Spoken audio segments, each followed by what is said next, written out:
Again, my name is Heather Gray, and the program is Just Peace, and we're talking tonight with Rashid Nuri of the Truly Living Well Center for Natural Urban Agriculture. Before we talk with him, though, I want you to know that the opinions expressed on Just Peace do not necessarily represent those of Radio Free Georgia Broadcasting Foundation Incorporated, staff, or volunteers. I always got to laugh from Rashid when I make that statement, but Rashid, I take it personal. Rashid, I have to say that for every person we have on the air. She only does it when you come on the show. It's the only time. I take it very personal.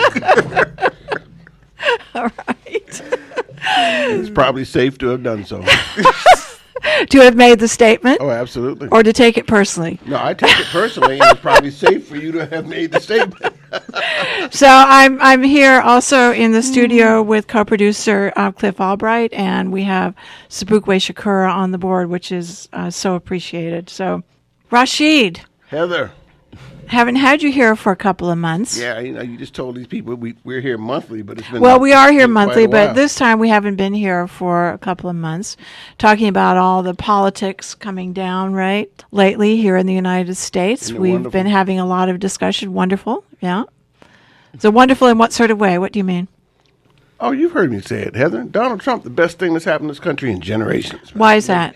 Because in my lifetime, I can remember when Adlai Stevenson ran against General Eisenhower. And I have never in my entire life, and that was 1956. Oh, that's 60 years, isn't it? I have never seen or experienced this much political energy generated by the American people. So, and don't misunderstand anybody. I didn't vote for Donald Trump. He's an idiot, okay? But I'm so grateful to him for all the things he says and does, because people are standing up. They're out in the streets. They're marching. They're protesting. People have to stand up for what they believe in. And the dynamics of this politics is just really amazing, because fundamentally it's white people fighting with white people. It don't have nothing to do with black people. And so the fallout of it is just amazing. Look what happened last night at the Oscars. So what happened? Well, if you remember a year ago, they were upset because there weren't very many black people, people of color associated with the Oscars. Right. So this year, so the Oscars changed the Academy changed, so got rid of a lot of the old fogies that had been there since time began, got in some new folks. This is all around Trump. And then last night you had 5 black people got Oscars, 1 Mexican, and 1 Iranian, 2 Muslims. Okay, got Oscars last night. Right. That's absolutely amazing. And never happened before in history, but it happened last night. So God bless Donald Trump. And a black Muslim too. That's a double dagger to Trump. Hey man, God bless Donald Trump.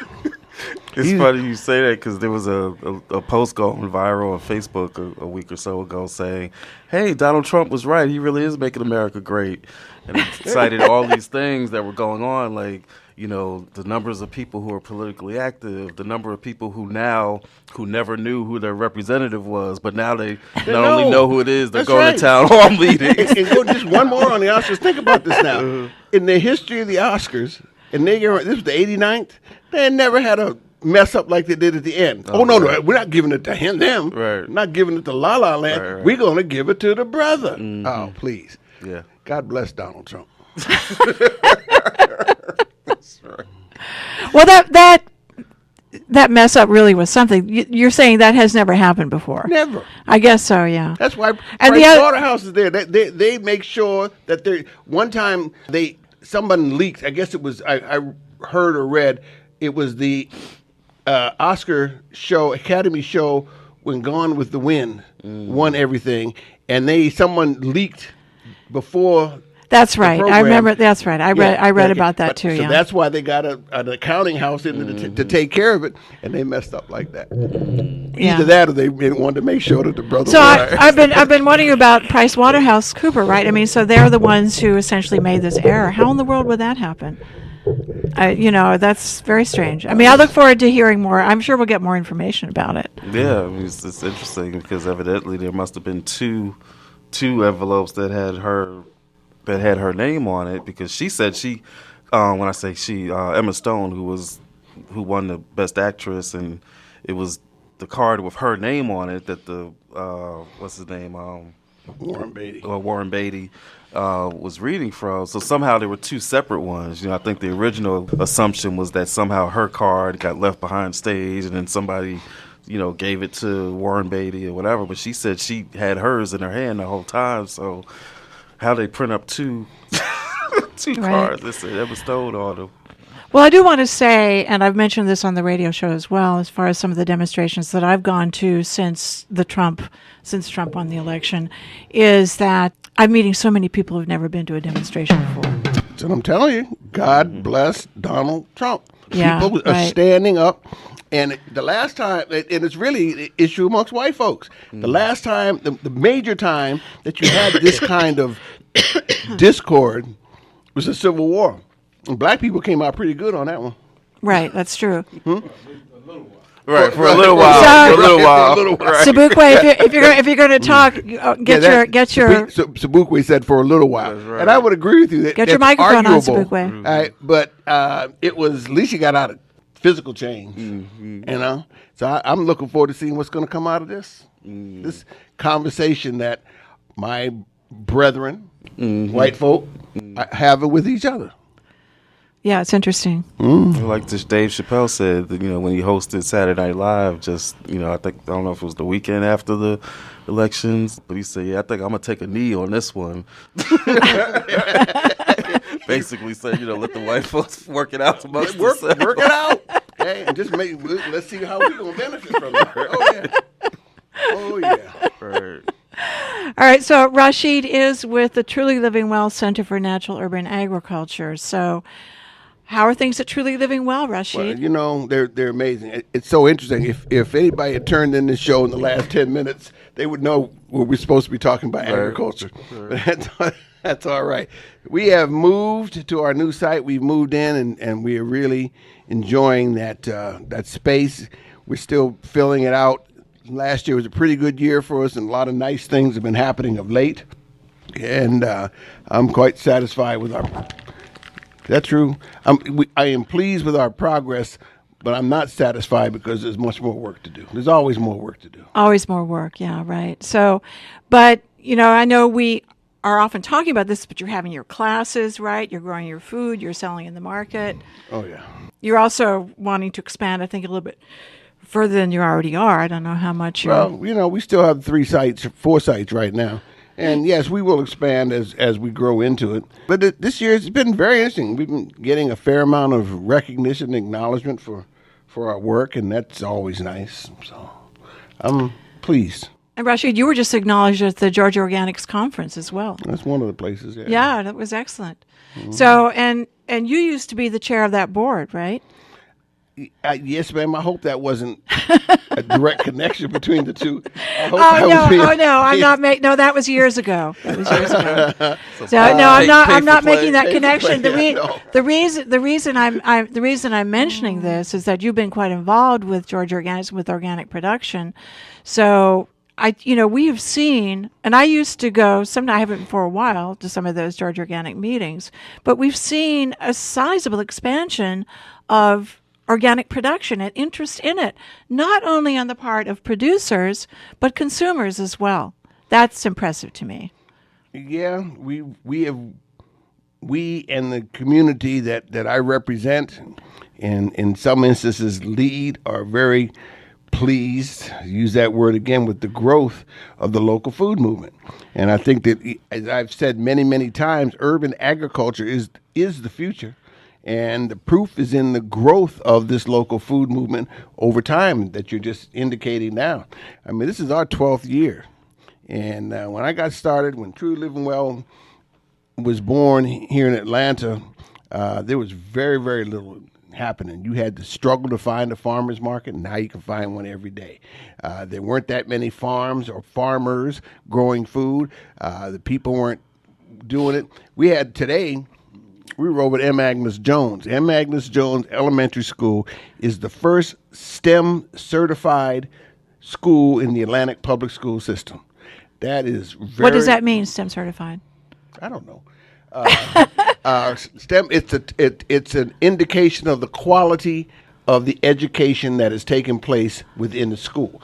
And there's a high level, it's like LEED certified building, a STEM certified school says that you're teaching the children science, technology, engineering, STEAM now, arts, so all and mathematics, all of these are incorporated into the curriculum in ways that benefit the students and the community. So we were on a panel of, you had the state certifiers, there must have been 15 of them came through, went to the school. They all came over to the farm and examined the farm. The children came out, a couple of classes, the children came out and gave them a tour of the farm. And then we testified to the fact of the partnership that we have established with the school. So it is exemplary. It's the kind of relationship, you've heard me say that how important it is to teach the children and connect with the children around this work. And we do. We work with the schools, Truly Living Well. We work with the teachers. We do teacher education.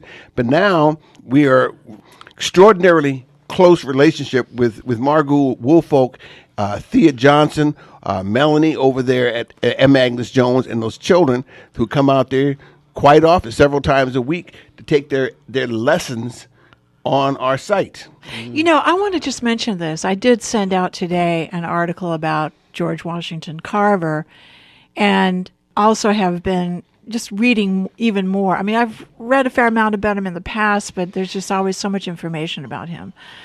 And one of the things is that when he was very young, he went out he had the opportunity in Missouri to go out and look at and spend a lot of time with the plants and talk with them, actually.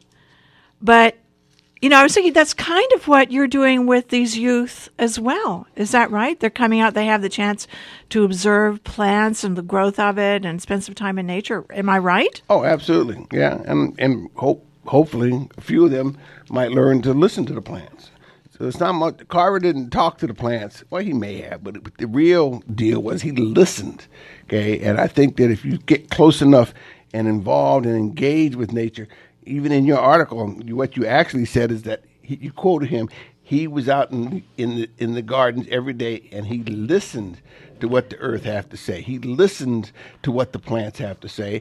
And in the same way, too many of us, even when we're making our prayers to however we see the Creator, the Most High God, we're always telling God what to do. Now, if the Creator is the Creator, how are you going to tell the Creator of the heavens and earth what to do? People need to shut up and listen, okay, and try to hear what it is that God wants for them. This is why a lot of people with their meditation, it's what they do with their meditation. They're trying to still themselves so they can hear the voice of God. And that certainly is what Carver was able to do. So the animals, the birds, they all talk to you. They'll tell you what they need.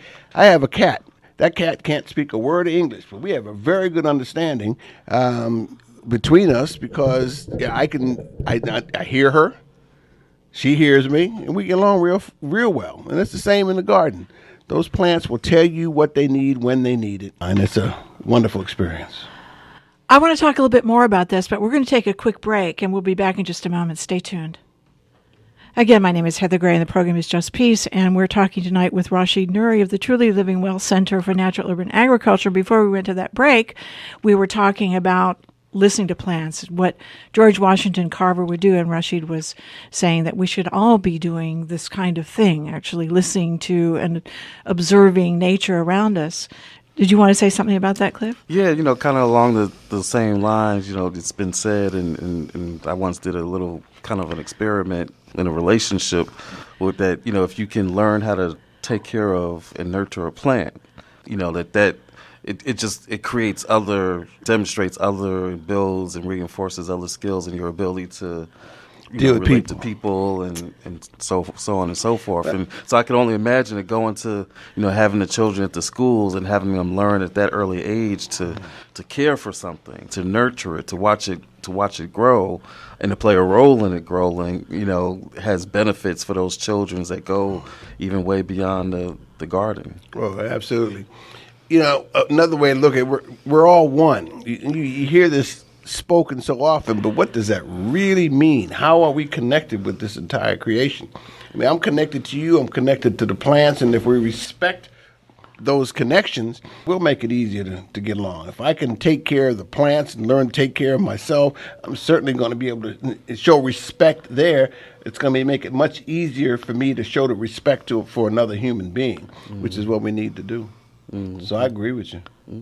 You look befuddled, Heather. What's up? No. So I was just sort of thinking about this, that applies to human relationships, certainly. But I also realize that we, as you will say routinely, Rashid, that we, in the United States, 81% of the population is now urban, right? And so prior to that, not too many few decades ago, we were largely rural. And so when the question is how much rural folks also paid attention to nature is a question. So maybe I'm making some false assumptions here. But the more we moved into the city, the less we were surrounded by the natural world, I think. Although, in rural areas, there's so many places where these huge monocrops and people are just dealing with machines and monocrops. Largely, I suppose, in the central part of America, that's a different. You're not necessarily having that relationship with nature. No, it's a different paradigm. You see, when you had small farm where people it was an organic system they created, they produced all their food. Okay, could come from right there, whether it was the meat, pigs, cows, chickens, getting milk, eggs. The compost they could put back, all the animal waste they could put back in the ground to grow more food. These folks who lived in the country who were cash poor were very rich because they were healthy. They ate quality food. They got plenty of exercise out there growing that food. And in many ways, life was much better from a personal point of view. Families were closer, all right, because you got up, went to work together, you had meals together, you sat with one another. When the work was done, you sat down and able to talk to each other about the day, what you're going to do next. So there was a much closer integration of people with people. Food, there's nothing more, to me, there are very few things more intimate than sharing a meal with somebody. And if you can do this with your family, it's going to bring you that much closer. Today, you go to people's houses, no matter how big or how small, they have TVs in every single room. Everybody got a cell phone or a computer. So they'll grab their plate and go sit down in front of the computer or with their what do you call this thing here, cell phone, and they don't talk to each other. Go to a restaurant. Everybody's sitting in there fumbling with their cell phones. Here you're at dinner, going to share some food, and you can't even take 10 minutes to eat your food, okay, which is going to nourish you. People bless their food because they're saying, God, thank you for this food to nourish my body, okay? And then part of that nourishment that you get in sharing a meal is that interaction you have with people. But with these cell phones, you don't have time. My little 14-month-old grandson, it was unbelievable. This boy could pick up a computer, turn it on, and go to the program he wanted. I said, how did that boy do that? I have trouble. I've been around a long time. And he's 14 months old, can't talk, but he knows how to work a computer. That's scary to me. Well, I need to say that it was Margaret Mead, the anthropologist, who said in the early part of the 20th century that this is the first time ever in the history of humankind that we don't go to our grandparents to learn how to survive. You and I, not Cliff yet, but we have to go to our grandchildren to ask them, how to do things. That's very different. That's sort of a topsy-turvy type scenario that we're facing now. But we have, I think look back on every generation, the old folks always say how terrible it is for the young people and how the world has changed. Everybody's going to survive. And we need to learn from one another intergenerationally. But Mother Earth going to stand. There's going to be evolution in all these things. And the Earth is going to survive, and mankind is going to survive until they blow us ourselves up. Well, that's true. You were talking about how the process of eating the meal that comes from the agriculture, can bring people together. But even the process of working, working the land, working That's the garden. right. That's also a process that brings you together. Forces you to talk to one another because you can't work the garden and work the land while you trying to text on the cell phone. so all you can do is talk to each other or sing a spiritual.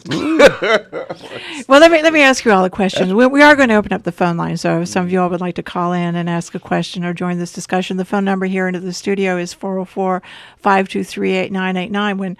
When I go to some coffee houses sometimes, there will be couples who will sit at one table, and each one of them will have a computer that they're looking at, right? But they choose to sit at the same table. I'm wondering, well, what kind of communication is that? I don't understand. I mean, they could just sit at another table with their computer, same difference, right? Mm-hmm. Isn't that correct? I mean, So are you all going to explain that to me? What's the point of sitting at a table where you're both looking at a computer? I've been guilty of it myself, so I can't.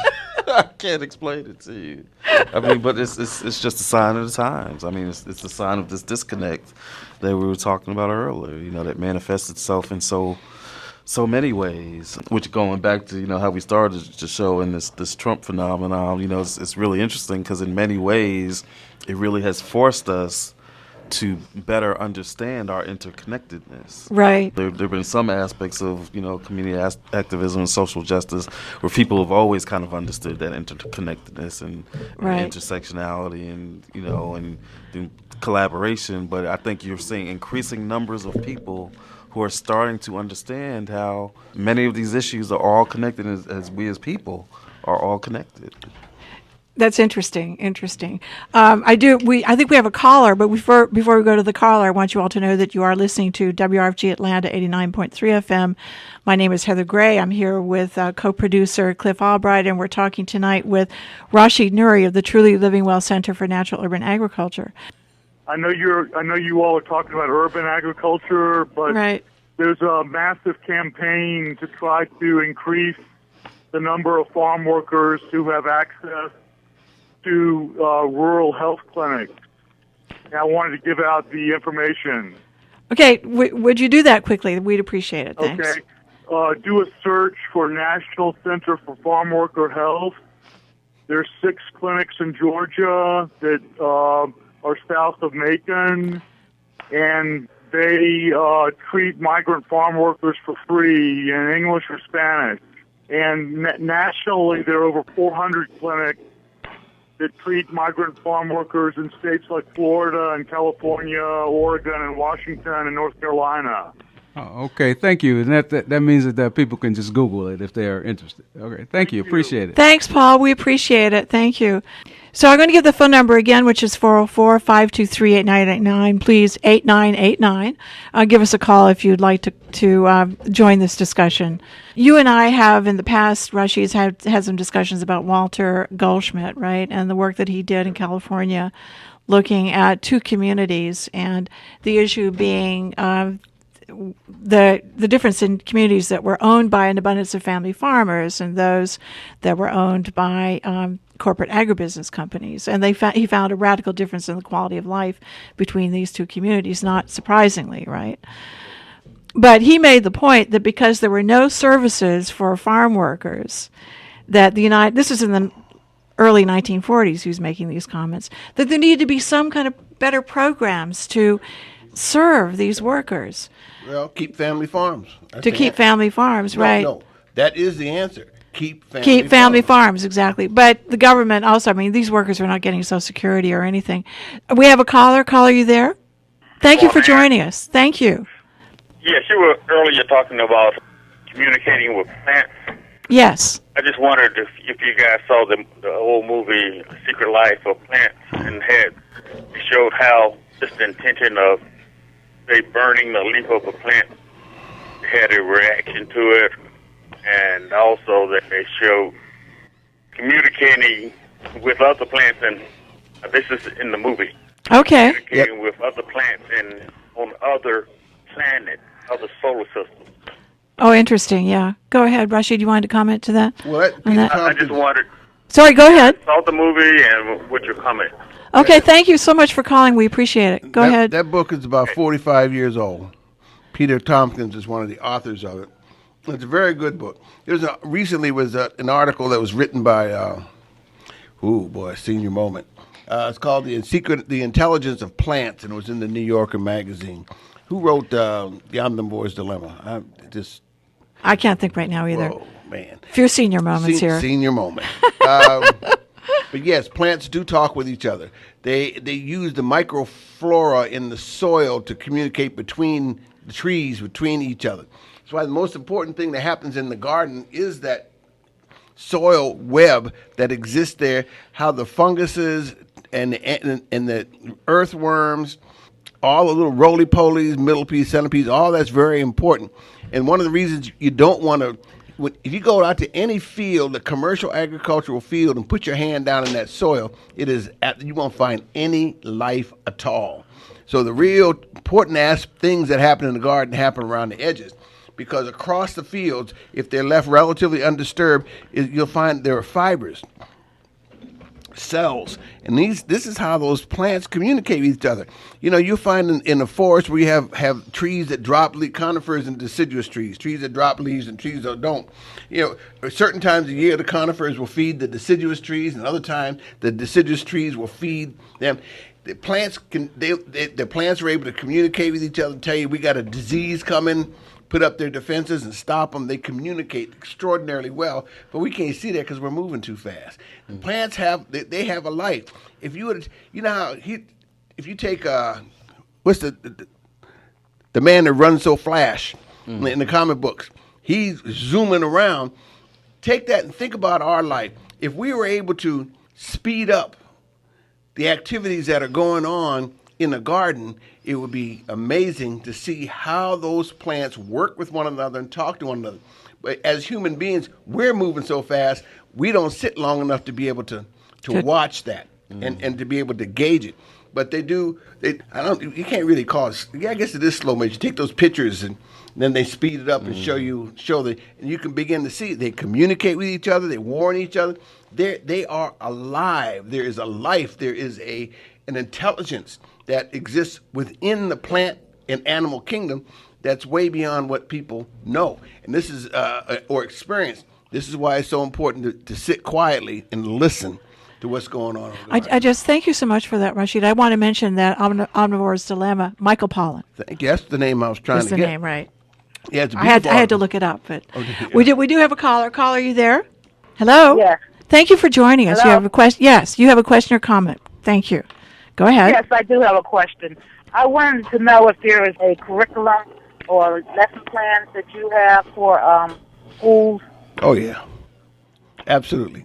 If you would call our office, 678-973-0997. 678-973-0997. We're able to adapt a curriculum. We have a curriculum. We have our basic curriculum that we use for many of our classes.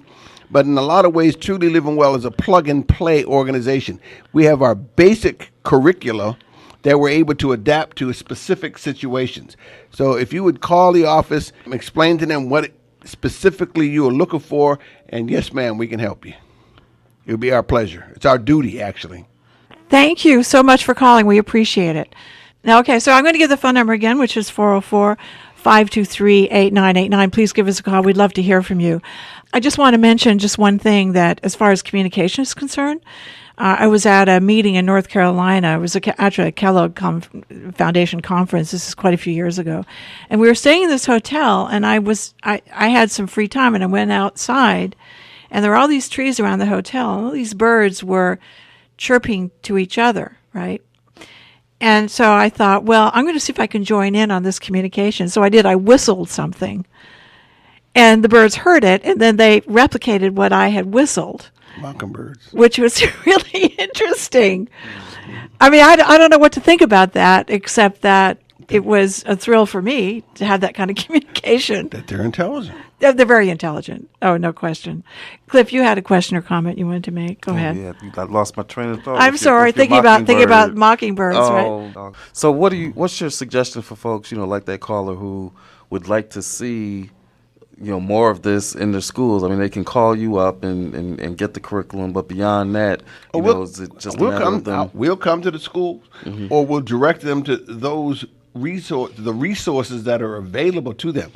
And as the whole movement has grown, the resources become more widespread. Captain Planet will come and install a garden at a school. We got the master gardeners.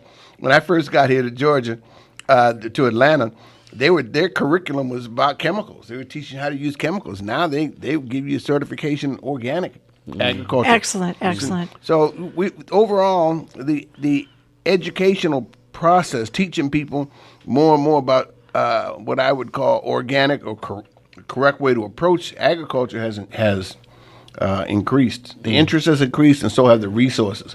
So we can direct you where you need to go. And you think that parent groups and neighborhood groups should be, approaching their schools or the school district to better incorporate, not on an ad hoc basis, but on a more systematic basis to get more of this into the curriculum. Well, I told you, M. Magnus Jones is the first STEM certified school in the APS system, and a significant part of their certification is because of their association with us. I don't understand what STEM is. What do you mean by STEM? Science, technology, engineering, and math. Yeah. Oh, thanks. Thanks, Cliff. And like you said earlier, there's STEAM where they've added the arts. Okay. I so see. Having all of those elements is a part of the curriculum. And what Margot Woolfolk, you just walk in that school. I mean, it's just one wall I saw today. They're teaching mathematics through music, which is Excellent. Yeah, I mean, that's Excellent. That's what STEAM does. It's on the wall. They've got aquaponic systems in the classrooms. Okay. They got compost out on the field. Right. Out behind the school, so the kitchen's involved. She's created an organic classroom. I mean, they heard the story today right there. She says, we're going to do these things, and rather than me telling you this is what you had, talking to the teachers, this is what you have to do, you pick out what feels good to you and get yourself involved. It's a wonderful school.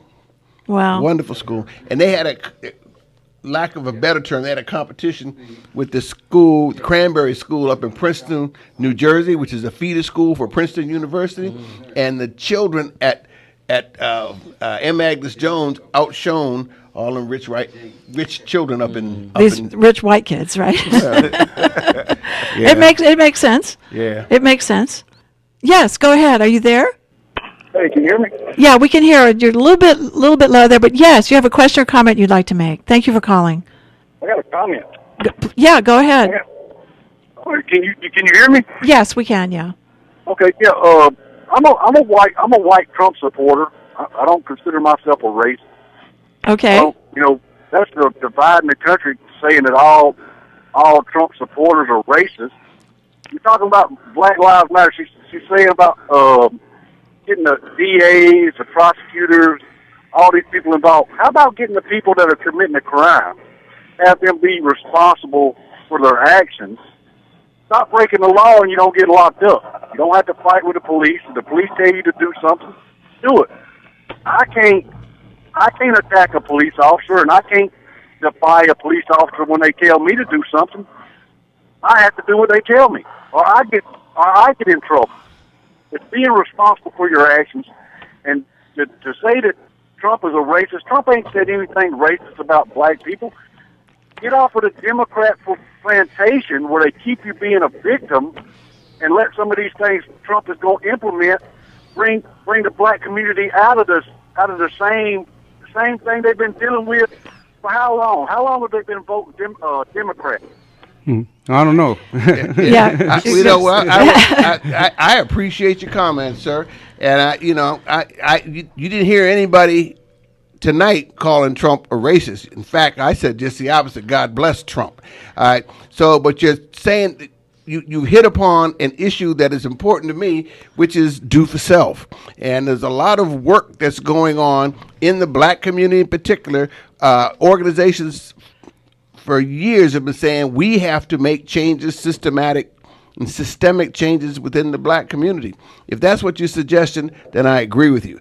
I think what is perhaps left out of your analysis is the historical context that has created a lot of the problems that we have here, and it has been discussed and debated for generations. But fundamentally, I agree with you. We folks got to do something to take care of themselves, and that's what I'm teaching. Yeah. All right. I just wanted to ask you one question. Thank you for calling. Go ahead. Go ahead. On the caller because we talk about the criminal element. I have several people in the Republican Party and other parties have criminal, and in banking and other things, have done criminal acts who haven't had to pay for them. We talk about people. That's right. People having to go to prison or go to jail when they do something wrong, but there's a lot of people who haven't. I guess that's one of my only. That's another little beef that I have in this discussion. Well, let me mention some of the major criminals are the huge bankers here in the United States. It's interesting that after the 2008 economic mess in Iceland, the Iceland people arrested these large bankers, about 5 of them, I think, and basically banned them from the society. Anyway, they're in prison for a long, long time. So Americans should have done the same. And it's also interesting that, we probably haven't talked enough about this, but there was a coup against Roosevelt, FDR, in the 1930s. There was an effort actually to try to overturn his government by some of the major bankers, right? That were also funding the Nazis. Now, there are some in Congress who discovered that this was happening, but they chose not to alert the public about it, really, or the major media, and they just swept it under the rug. Those guys should have been, the Rothschilds and so forth, should have been put in jail. It was an act of treason. See, all that the word you used was should, and so we could should on people all day. So the question still becomes, what you going to do? Well, what we're going to do now, you're saying, and what they did back then to resolve it. I mean, if you want to talk about coup, we got one that just successfully completed over this past couple of months. Look at all them generals that are running the government. But it's one thing to sit around and protest against something. I'd rather tell you what I stand for and what I'm trying to build. We being a child of the 60s, we had a lot of rebellions in the city. And a lot of people want to call that revolution. It's not. Rebellion is when you're fighting against something, trying to tear something down. And revolution is when you create what's going to be in its place. It's creating institutions to replace that which you don't like. So, anyway, and to bring it back to an agricultural paradigm, you won't see me out in street protesting Monsanto. Now, we've hosted events at our site. You have, yes. But you're not going to see me protesting, because what I'm doing is going to create the environment, create an institution, and if people will take the lessons that we are giving and learn from it, we can create the alternative. If enough people come and start growing food the way that we do, Monsanto going to go away. Yeah, that'd be good. So I'm going to give the phone number again here into the studio, which is 404-523-8989. And I'm going to ask Sabukwe, do we need to take another break here, Sabukwe? Yes, we do. All right. And we'll be right back with you. All right. Again, my name is Heather Gray, and the program is Just Peace, and I want to welcome you all to our discussion this evening. We are talking with Rashid Nuri of the Truly Living Well Center for Natural Urban Agriculture, and I'm here in the studio with co-producer Cliff Albright, and I think we have a caller coming in.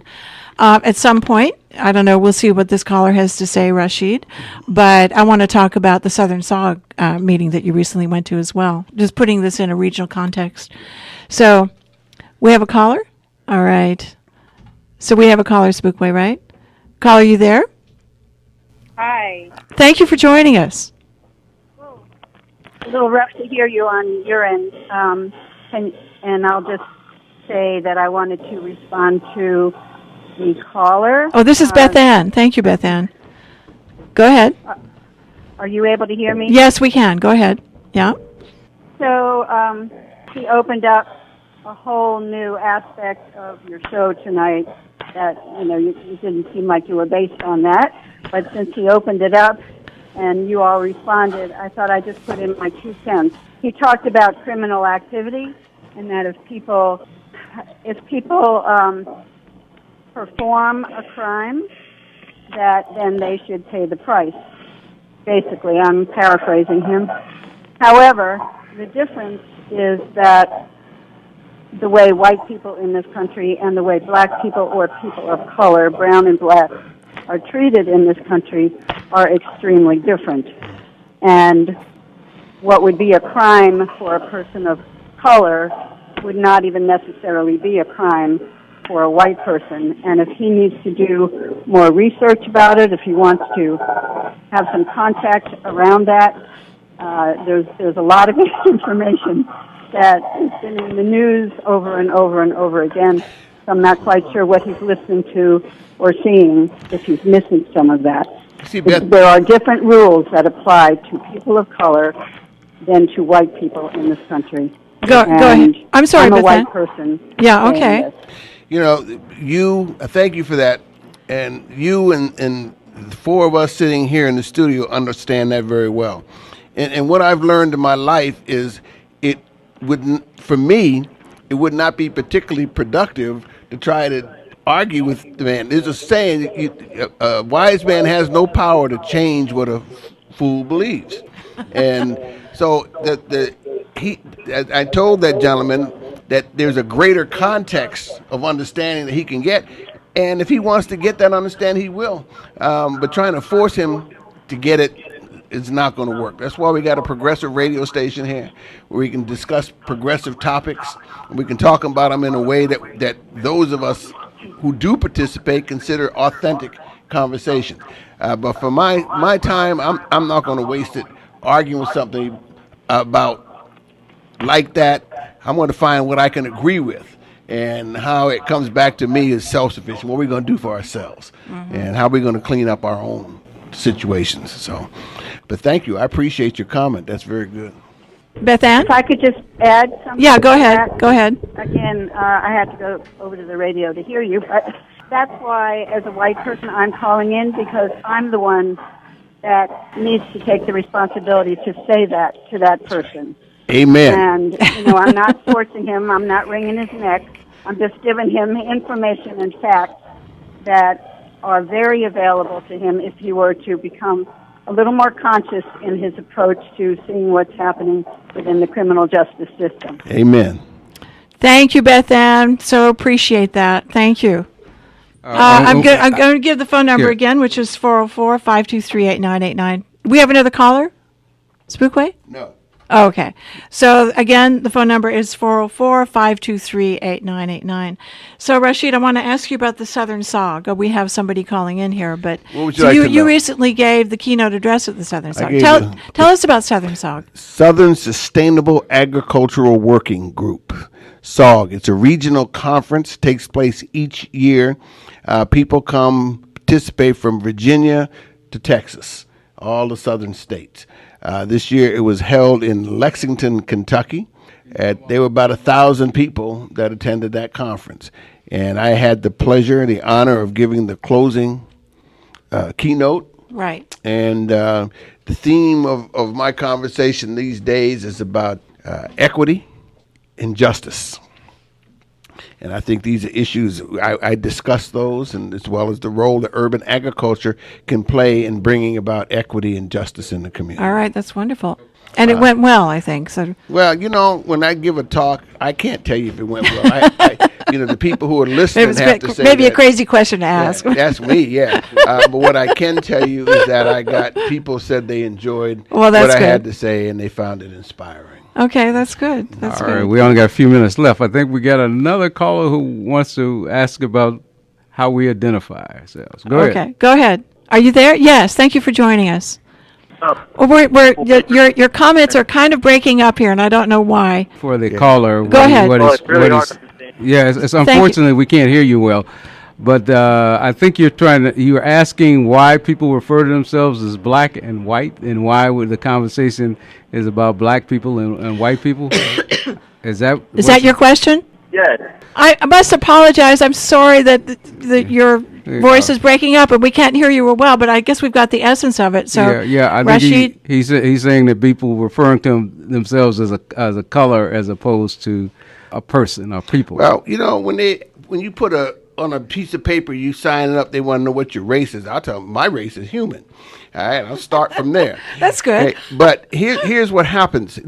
How my experience of the history, that you have white people are just people, okay, and everybody else is other than. You know, you got black people, yellow people. That's the way it's defined in Europe or here in the United States. Or, so I mean, if the man's point is that we need to get beyond that, I would like to see that happen. But that distinction of the races and of the colors is not something that people of color have created. That was created by white people who saw themselves as people, and everybody else was other than people. They had some kind of a, what do you call when you put that word in front of in the language? Prefix. Have a prefix associated with it. So that I didn't create that paradigm, and how I deal with it is I will call white people, black people, black people, brown people, and until we can collectively and universally get past that, and that's a problem.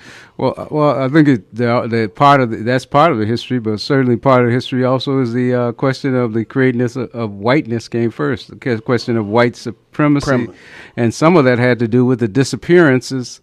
The disappearing of other people and their land. When you talk about indigenous people and Sioux and all of that, it relates to land that they, since we're all talking about land and farming, land that they own. But the concepts that came out of white supremacy said that basically that whiteness allowed people to take other people's lands and disappear. And they're always other than. Yeah, right, exactly. So we're talking here, Spookway, about the doctrine of discovery, right? The papal bull in 1493. And the issue of land also plays part in the trajectory of the various names that we have called ourselves, from Negro to Black to African American. Malcolm really emphasized that moving away from Negro to Afro-American when he set up his organization of Afro-American Unity, that he wanted to highlight that connection to that history, that culture, and that land base. Those of us who refer to ourselves as Africans or as New Africans, do so in order to recognize the connection to that land base and to a land and a culture. Exactly. And as you always say, there's no culture without agriculture. So I just want to mention, I know I was bringing up the doctrine of discovery, and we don't have much time here, but we will have a program, Cliff, sometime about the doctrine of discovery. There have been a lot of efforts on the part of Native Americans, as well as our own Joe Beasley here in Atlanta had been trying to get the Pope to annul the doctrine of discovery from 1493, and basically, just briefly, it provided those who were Christian or Catholic to take land and engage in genocide, just to take the land of the people who were not so-called Christians. So no, it didn't allow them. It was a justification for taking the land. Thank you, a justification for taking the land. They're going to do it anyway, but if you can get the Pope to back it up. Yeah, then that added a legitimacy to the process. It's a good point. Exactly. All right, so we're going to go here. We just have a couple of minutes. Give some contact information quickly, Rashid. My phone number is 404-520-8331. The office is 678-973-0997. Everything can be found. All the information can be found at our website, which is trulylivingwell.com. They got all the social media accounts there. And my email address is rashid@trulylivingwell.com. My phone number again, 404-520-8331. You're welcome to call me. I won't say 24/7, but how about 27? I'm also going to give my email address, which is heather@wrfg.org. If you'd like to be on our email list, please email me a note, and we'll do that. All right. And I'm going to ask everyone to stay tuned for Sobukwe and Revolutionary African Perspectives. And thank you, Rashid Nuri. Thank you, Heather Gray. Thank you, Sobukwe. And Cliff, thank you, too. Yes, Peace exactly. be unto everyone. Right.